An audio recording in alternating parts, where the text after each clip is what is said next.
Properties of parallelograms. Here are some examples of parallelograms. You kind of look at the shape.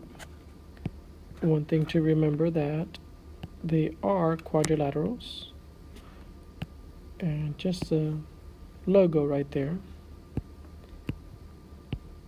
So anything that a quadrilateral has applies, and also right here this actual side of the eraser. So those are all like some examples of parallelograms. So one of the properties of a parallelogram is that opposite sides are congruent. For example, in this case, CL is congruent to PI. This side is congruent to this side. And then CP is congruent to LI. Or this side over here is congruent to the right side. Another property of parallelograms is that opposite sides are parallel. So HI is parallel to ST, and SH, let me mark those, HI is parallel to ST, and SH is parallel to TI.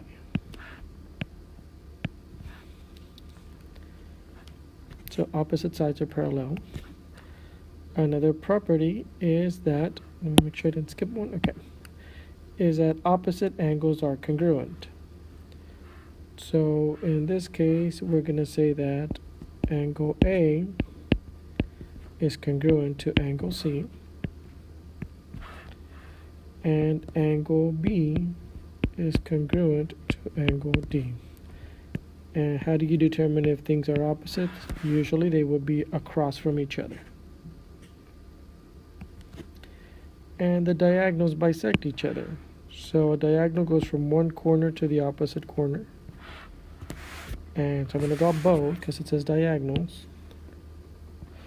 So what that means is that, let me label this A, B, C, D, and the intersection E. They bisect each other, so they cut that in half. So E is the midpoint of AD, which means that AE is equal to ED. And also in the other direction, CE is equal to, or I should say congruent for both. CE is congruent to EB. So when the diagonals bisect each other, it produces that. And another property is that diagonals create congruent triangles. So if I were to draw just one diagonal, then I have a congruent triangle. I'm sorry, a pair of congruent triangles. And it doesn't matter how you draw the diagonal, that's always going to be the case. You can see that side's going to be congruent to itself, the bottom and the top in this case, and the left side to the right side. So that also happens when you have congruent triangle. I'm sorry, when you have diagonals of a parallelogram.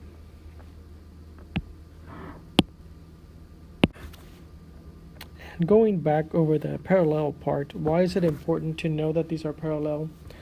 I think most of you know that when things are congruent, you set it equal to each other and you set up equations.